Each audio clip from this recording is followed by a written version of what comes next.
I mean, the cameraman, you're going to have a tough job because I'm going to keep moving, yeah?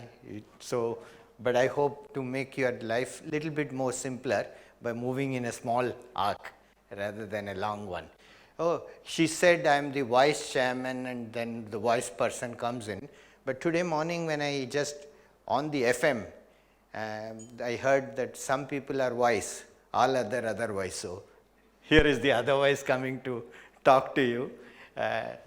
The other good thing that happened, or good thing I'm saying in retrospect, is that yesterday I landed up 12:05 in this hotel. And they said, oh, you are booked for today, but that is on 14th. You are not booked on 13th, which is when I have to land. So I didn't have a booking. And this was overbooked.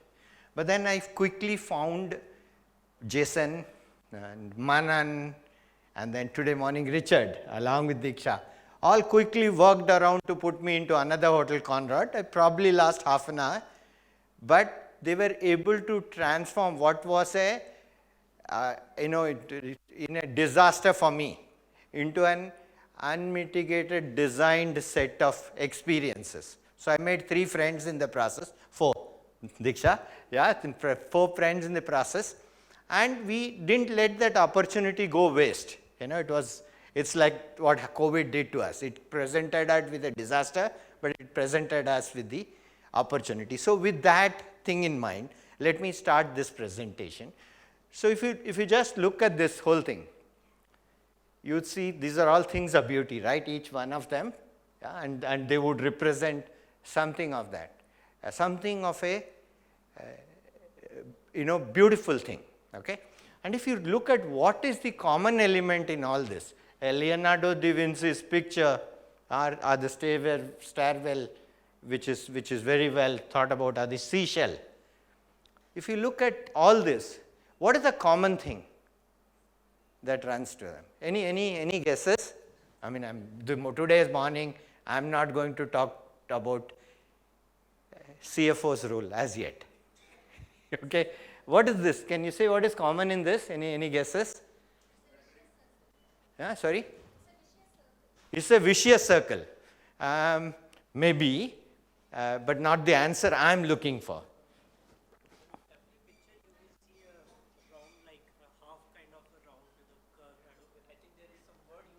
Okay, so there is a wrong, see, he's saying everywhere you put on your own that right kind of the curve. So that's got something, there is something in it.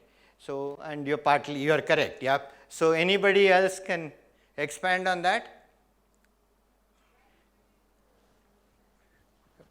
Sorry, I don't have a mic as somebody has to relay, so I'll relay. What did he say? You're trying to fit into a different circumstances. Excellent. All of that and above. Yeah.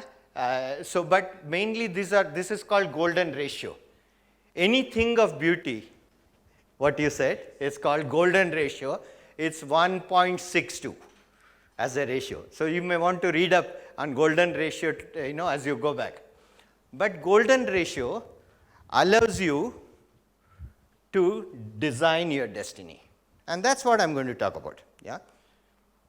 How to design your destiny, okay? So, and is it so easy? Things will come and hit.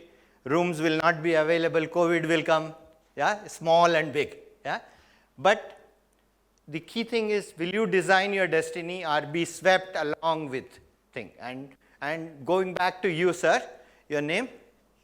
Sharad.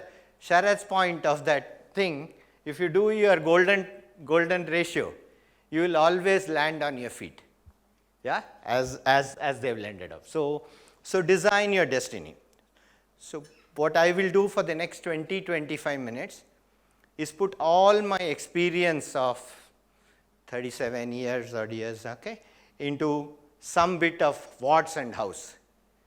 Okay, I intend it to be slightly prescriptive because I'm giving you a perspective. I asked, is it not the same thing everybody comes and tells, and we listen to the same thing and we go back, what's the big deal? And the lady at the back told me, it's different perspectives. Yeah? And I think I'm giving a different perspective on this. So design your destiny. Okay? So first thing is when you go and say, hey, I want to be a business partner. how do I do? So I suggest you create your house of excellence.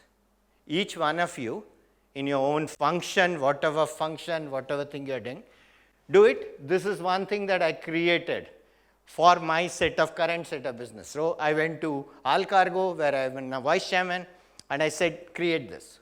Yeah? And they created this house of excellence. And why is it important? If you know where you are going, you will find it easy to get there. So as a function, what are you doing? So they said MIS. I said, MIS, is it not dated? What about insights and analytics as a backbone, or risk return paradigm? Not risk management, but risk return paradigm. And then we said, okay, compliance and governance, radical partnering, transformation, etc., etc. So then, first thing is, what is your house of excellence? You can do it for your personal life as well. It doesn't need to be only for this. So, but it is important for you to think through that. And as you are leaders, somebody wrote to me, you can get more people to attend this, but only if they are a particular XO. Okay? So there are many XOs sitting here. Okay? Commanding officers. Yeah? Okay? So those people can all put their house of excellence with their teams. So what will it give you? It will give you a path. It will give you what is important to you. It will force you to think. It will force your team to think. And what you will come out? You can even say, मेरे घर का सीधा सा इतना पता है, मेरे घर के आगे मोहब्बत लिखा है, न दस्तक ज़रूरी न आवाज़ देना, मैं सांसों की रफ्तार से जान लूँगी. Okay, so women also is important. So the gender is very important to get there. My SEWA work, which I do now, tells me that. So clearly, this is your house of excellence. And therefore, if I were to kind of put this, okay, so if I put this, so it's basically the way I see this is insightful and right information at the right time and enabling optimization of risk-reward paradigm, not pointing out the risks, but enabling optimization, delivering a company error-free reports and organization all the time, and where we counsel without fear and support without restraint, or assist without restraint. Yeah? We always, CFOs believe that we counsel well. But then we always go into saying, I told you so. And 50% chances are things will go wrong. Decision making is 50% wrong. So half the time you will always be right, is I told you so, it will not work. But our job is, after the decision is made, not to say that anymore, but to assist without restraint. And that will make the difference in things. And cost leadership, I have put for this organization, is a very important thing in our DNA, both in our thoughts and deeds. Yeah? And then last one is functional excellence, our thought leaders for today and tomorrow. Who will help? Who will want you? If you are thought leaders of today and tomorrow. So as you come out to these things, you carry back thoughts, you give that thoughts back. That will create you. And I call this journey from Chief Accounts Officer to Chief Financial Officer. So you make your people move towards this. It is nothing wrong with accounts. Okay? And in fact, I would say, if there is one job you do well, do the goalkeeper job. Doesn't matter. You don't do any other roles. But the moment you're a good goalkeeper, then assist your company in a bigger way, and that's what it is. And the vision I had drawn for them is to be one of the most admired global finance and accounts company. Okay? Now, why not? Indian companies must be the admired one in future. India-centered. I'm not even saying MNCs are also part of Indian company, where from India, yeah, Mahindra put up 55 years back, maybe even longer, a mission statement said Indians are second to none. Okay? I'm not being nationalistic, but we must feel the pride that people from this room will be the trendsetter of tomorrow. Okay? So that's the key thing that I said. So I also put in for IT a case, because many of you lead ITs as well. Yeah? Is there anybody who also has IT as part of your organization? Raise of hands, please. Yeah, I see a few, yeah, but and therefore you could put one for the others as well, but I would only say, please don't forget digital. Digital, and I said in digital, the role you will have to play is 3. Enable, enhance, okay? Some of the RPAs who are sitting there, Automation Anywhere is a good friend, so they will help you enhance. And engender. Yeah, engender may be a new term. It's creating something new. It's new. So help them create new business model, new digital smart business models. So enable, enhance, and engender. Okay. So far so good. So this is what you set up yourself an house of excellence. You enable, enhance, and engender, and understand what you're going to enable, enhance, and engender.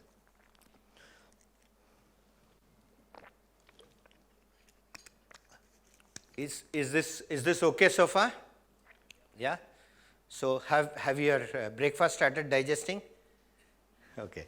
So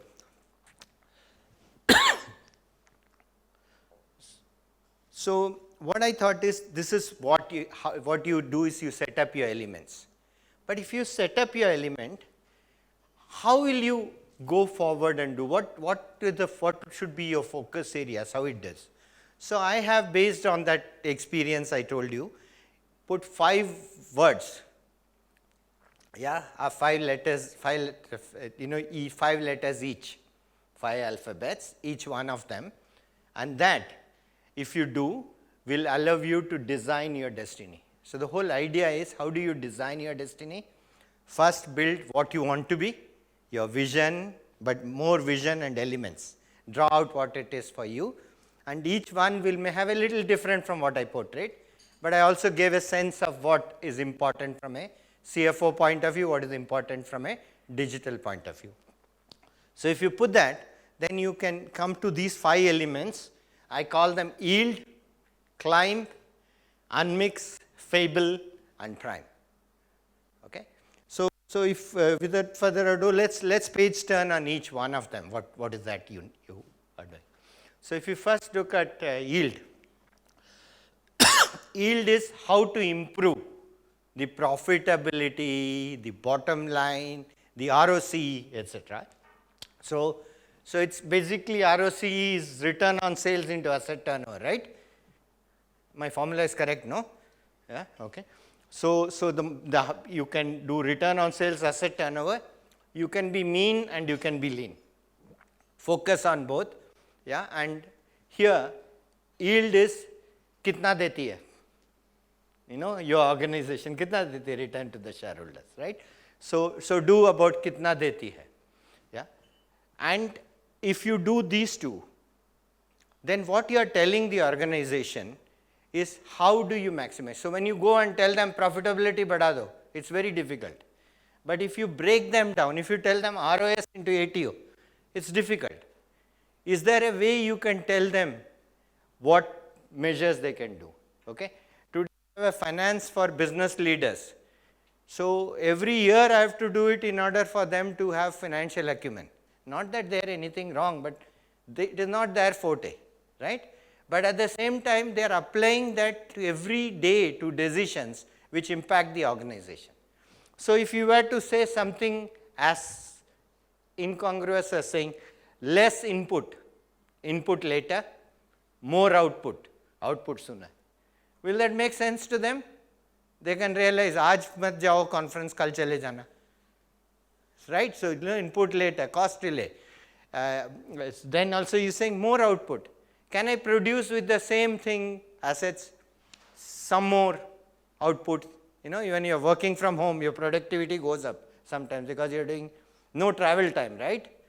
Okay. So sometimes can you even make sure that they are more output? So if you said less output, input later, more output sooner, will a shop floor worker also be able to relate to what you are saying?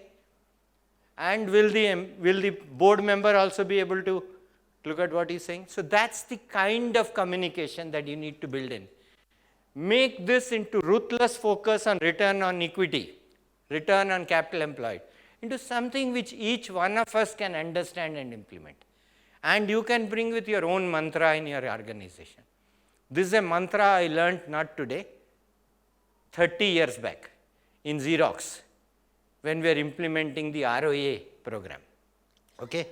And life is all about, first learning something and then repeating it. So as if it was Ajit, he will say, first few years are Peter, and then balance time is repeater. Yeah? You just do the same thing again and again. So this is the first thing. The second one, which is design your destiny, is relentless scale up. Whatever be your organization, grow more or no more. That's the place you are all in. Yeah? That's what you'll always feel. Okay? Now you got, I'm making sure the cameraman is working overtime. Okay? I'm sorry, friend. Yeah? Is that okay? You got me? Okay. So this is the second one, and here it's important to kind of relate to this, that we will always need startups. We will always need new businesses that we'll have to invest in. So each one of your business will put money aside.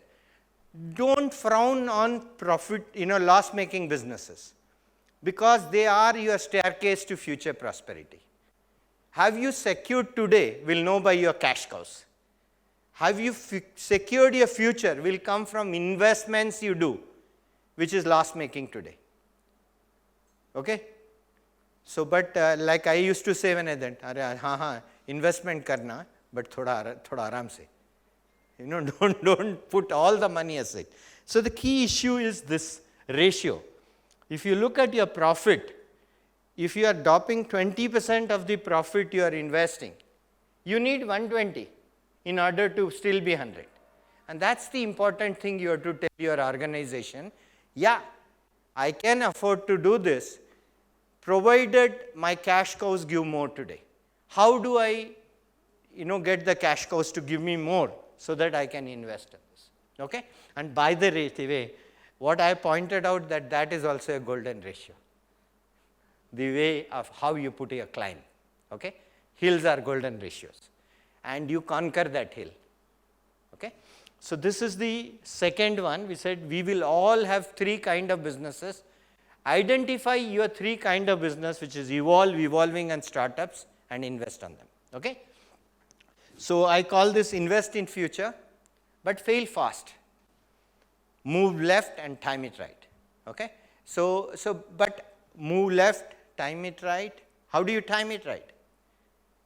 How do you time it right? So each one of you will have to, that's why it is not all formula based. You got to pull the plug when you have to pull the plug, but you have to decide when. Okay? And here is another thing they don't teach you at Harvard. Harvard says that, strategy is 50. By the way, I did my AMP from Harvard, so, okay? I learned some very good things, so nothing wrong with Harvard. But they will say it is strategy 50% and execution 50%. I say no. Strategy is 1/3, execution is 1/3, and the third one I've introduced called tenacity is 1/3. Your staying power, your ability to back your bets after good execution. Because if you put the seed today, if you put water today, its strategy is to build a plant. Second, you put the seed, you put water, that's execution. If you do it very religiously, it won't next day have a plant. You have to have the tenacity to let it grow. Support it at the time when it is not yet a tree. Then it will become a tree. The third portion is as important, if not more important than the other two, and we forget it. If as CFOs, we should bring in that tenacity, know when to fold up, know when to walk away, know when to run. Yeah? And don't ever count the money when you're sitting at the table. So if that is the, it is a Kenny Rogers song, okay, by the way.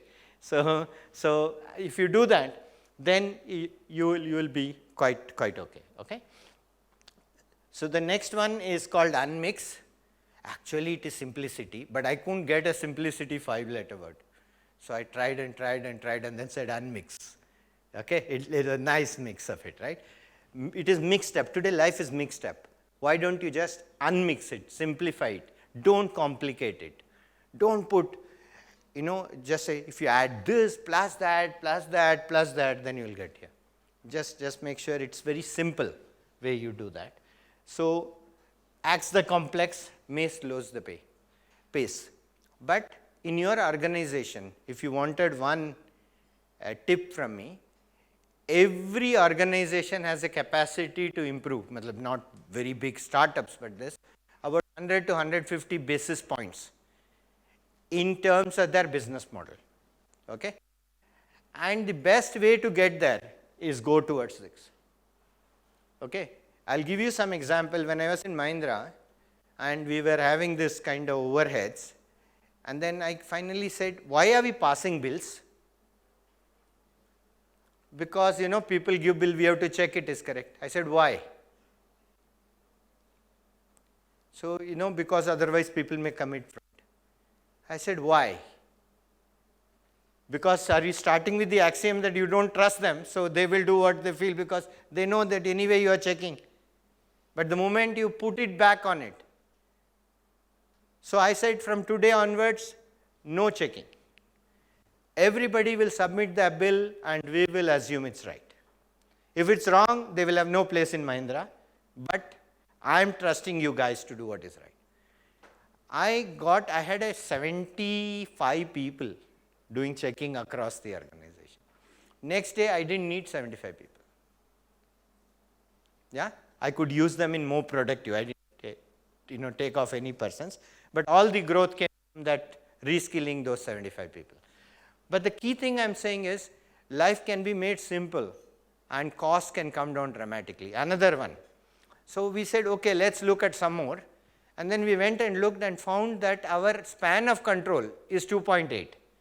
And we were all telling our span of control is 7, 8, 10. I'm sure if I asked you, what is your span of control? How many of you have span of control as a leader more than 5? Just raise your hand. How many of you have more than 5 reportees? Yeah, I would assume 80% of you would say I have more than 5 reportees, right? Yeah. But your organization, you may realize it's only my organization only 2.8. So I said, what happened when I'm 8? Why is that 5 or 7 or 8? Why is that 2.8?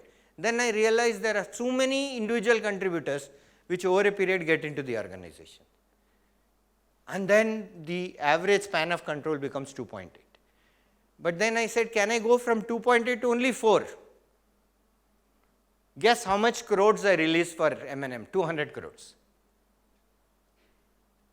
Just by moving that up. So please don't think it's a small word. It's a huge word and you can directly contribute here. Okay? Then this is fable. Okay?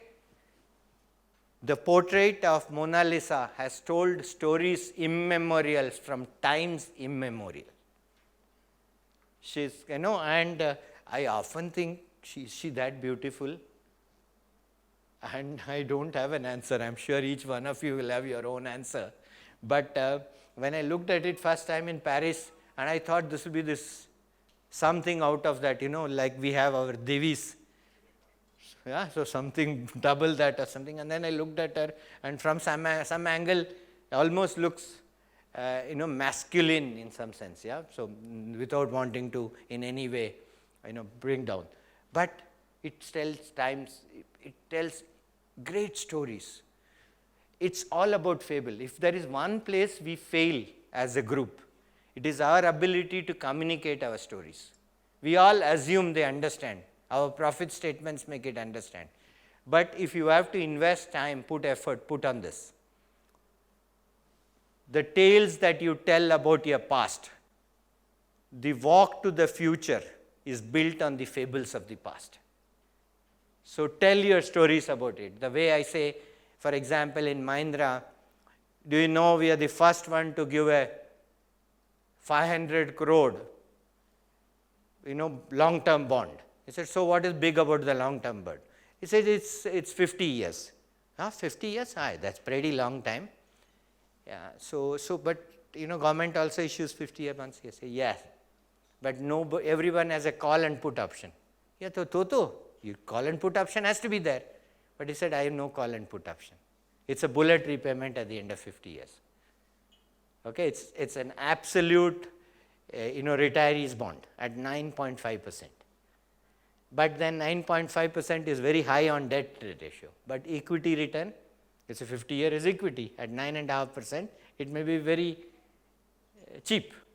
So that's the kind of thought you have to tell these kind of stories, yeah, of your organization, which may be better.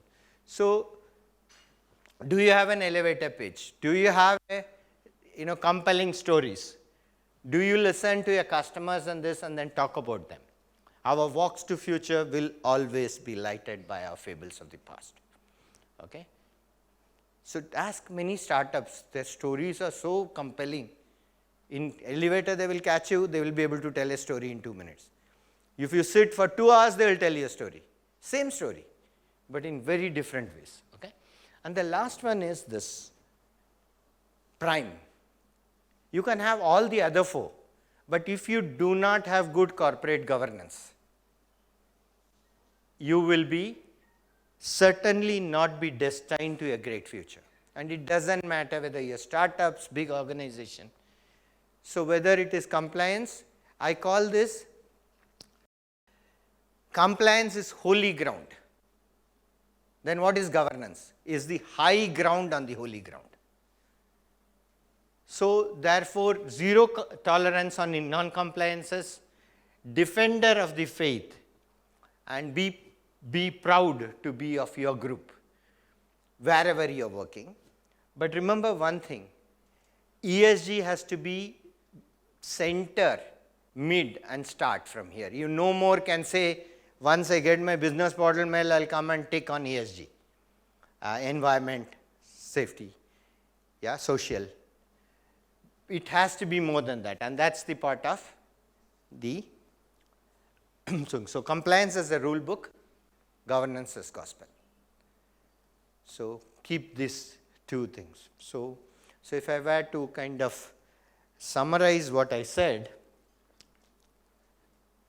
you have your house of excellence, and in order to reach that house of excellence, you need to only focus on 5 things: yield, climb, unmix, fable, and prime. Okay? And if I told you what I've done just now, is I've told you what I'll tell you, I told you, and I told you what I told you. So this is another mechanism of communicating where it registers and resonates with it. Okay?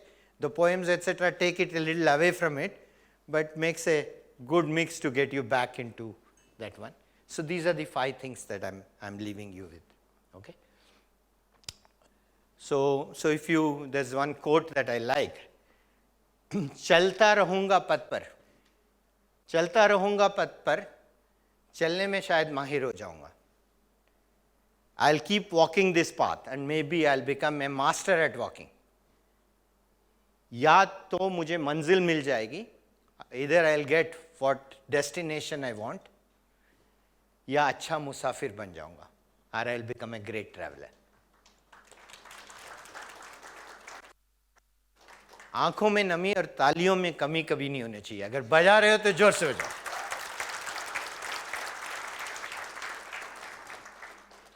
Okay, so don't just design your destiny.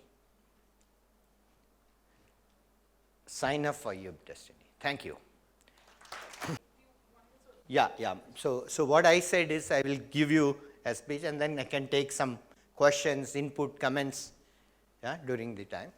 So now, can I request you? Yeah. So, थोड़ा पीछे भी जाइएगा, हाँ? नहीं तो back bencher हमेशा silent रहते. Fantastic and very inspiring story indeed. Thank you for presenting so brilliantly. My name is Priya. I'm from Tesco. One question on my mind as I was going through. So you talked about unmix, which is about simplifying, and then the prime, which is about the governance. often we find that these two don't necessarily go hand in hand. How do we drive that balance? Because strong governance sometimes demands complexity, I think, or at least that's how we're used to it. So how could we create that balance? Yeah, great. Great question, and an often enough, reality, which is actually a myth. Okay, so I'll explain all that I said. Just think about it like this, that in life sometime it's fair to assume quality चाहिए तो cost देना पड़ेगा. So they said cost or quality, प्यार या पैसा. आजकल तो आप लोग सब कह रहे हैं मुझे प्यार भी चाहिए पैसा भी चाहिए. So where is the dichotomy in having both? So I would want to say that the journey is of a thing saying that if you put good compliance, there has to be compliance system. It means it has to go through checks and balance. You still want to liberate them. So what is the best example that you can think of where it is complex but you can liberate? Is it not the iPhone single button which we saw at one time? How many complex process behind it, but all you had to press was one button to reset, right? There were checks and balances, but you were unaware of it. You just were absolute happy users of it, right? I mean, those who use Apple and are delighted, okay? I don't want to tell everybody is delighted with Apple. I'm not their brand ambassador. Just coming in a minute. So basically what I'm saying is, first is that. Second is, if you say something is non-negotiable, then that becomes a base to build on. Agar if I say that I will not do this, okay? मेरे organization में एक था कि चोर में आधा चोर पौना चोर नहीं होता. So even speed money is not acceptable. So if you can't give, then your business is built on no questions on governance. I mean, I'm talking about a base level governance, right? Governance is much bigger, much better, okay? So if you do that, then you build yourself on it. And then you simplify for the life of this. Nobody is saying organization is not complex. It has, it will remain. But you don't have to put that all on your customers, on your employees or everyone. For them, make a single button. That's simplification. It is not simplistic, it is simplifying for them. Yeah, is that okay? Yeah, thank you. Yeah. Hi, sir. Lovely presentation. I'm from Nordex. Just wanted to ask this question. Yeah. In terms of, in the practical world, what we feel is that while we are evolving our, the rules of the game pretty fast, and with the government regulations coming into the picture, so obviously that takes a time for the industries and the companies to set up. So while during this time, obviously when you have to make a choice between your, not a long term, I'm talking about short to medium term, in terms of production comes, because sometimes what happens is you have to put the production on the forefront. So when we put the production on the forefront, at that point of time, we have to, we have to draw a line between what is acceptable, what is not acceptable. Is it completely non-compromisable? Then we are into that fix that your production is getting affected. So how do you balance between the two at that stage of your decision-making platform? Yeah. A very interesting story I heard. I used to, initially when I started my career, I used to work for Fuji Xerox. Okay, so I had this unique ability to see Xerox US and Fuji Xerox. Okay, Xerox US will go through this paradox called मेरे को production करना है, I have to compromise on some bit of quality, and then I will find ways to manage quality, manage, processes, everything. First is I'm a kind of startup, let me first do it. This is there.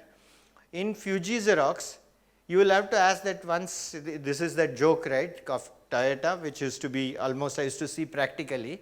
Somebody said you have to be Six Sigma, so you can only have 146 or some number mistakes or products, defective products in a million.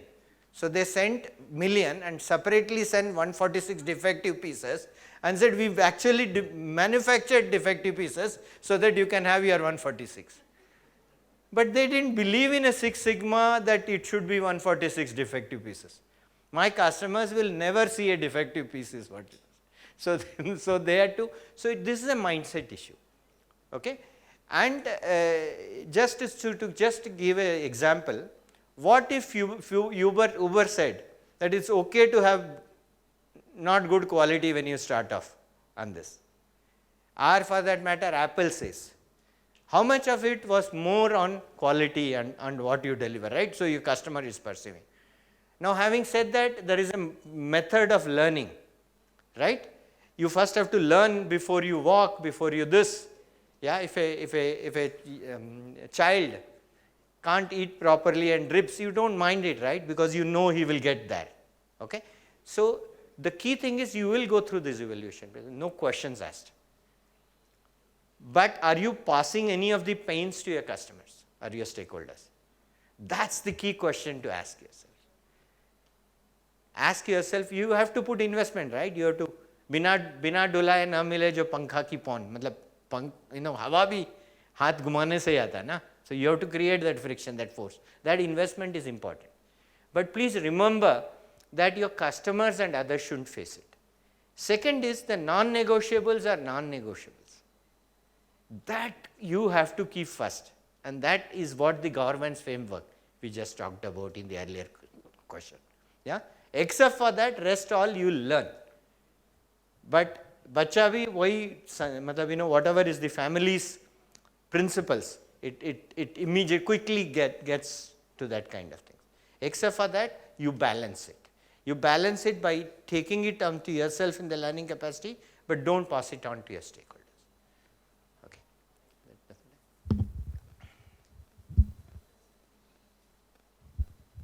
Thank you. Hi, I'm Shuman from GSK. Going back to the paradox of simplicity and corporate governance, I think it's largely defined by the risk appetite of an organization, to what extent I'll do simplify my controls and all. So is there any directional guidance that how do I define my risk appetite? Yeah. Of course, it'll be largely governed by the industry norms and the corporate rules. But is there any approach towards it? Okay. I just tried to be altruistic here by saying there are two kinds of risk-reward paradigm. Risk you take for business, right? The more risk you take, the bigger businesses you can do. That means when retail goes, Reliance goes on and said 5,000 petrol pumps.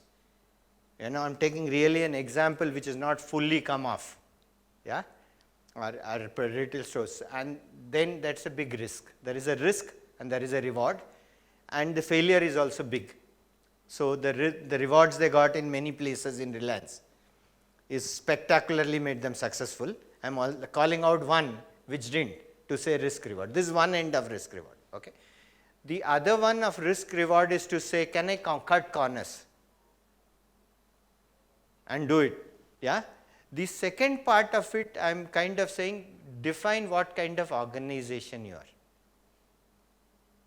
That defines, and not necessarily, if you are altruistic when you can, then it is not altruistic.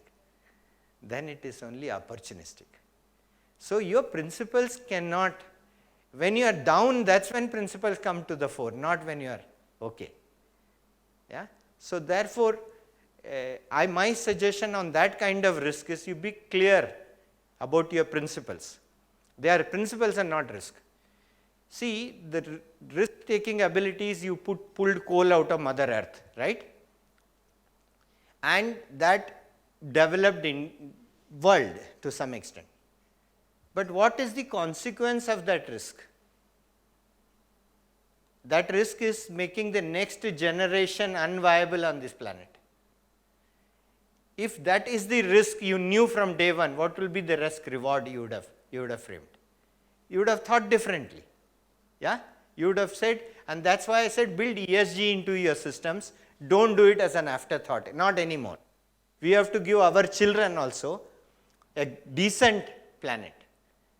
We can't, like the movies we see, 2012 and so on, where it seems like whole earth is parched and nobody can stay here. Yeah, that you don't want. So do that. And my thing is, when it comes to business, that risk reward is there.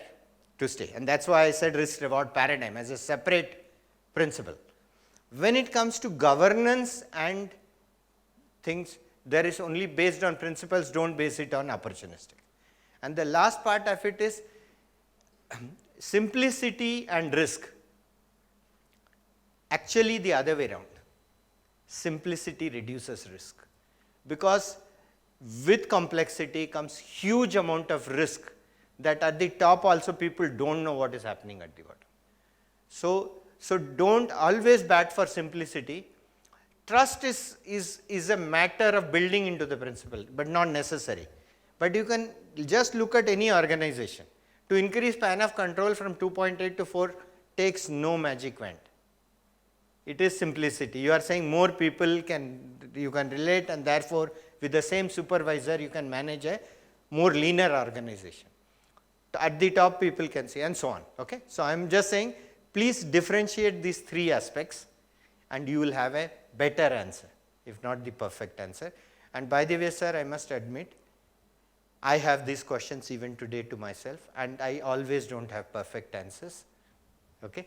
No, I think it's largely addressed. Thank you. Thank you.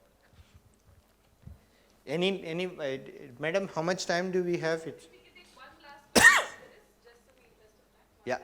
Yeah, there is somebody at the back, please. Or addressing the backbenchers also. My name is Kusal Borikar. I am working with Filtrek now from past 5 months. Earlier I was with the Ministry of Defense as a finance officer. From government sector I come to private sector. I served there for 12 years. So we have spoken about the reduced complexity. We talk about the processes, we have spoken about the structure, simplicity, standardization. But when it comes to reduce the complexity or putting a processes in the place in any organization, I have seen that from the government or to the private, it's not a process, it's a practice what they do.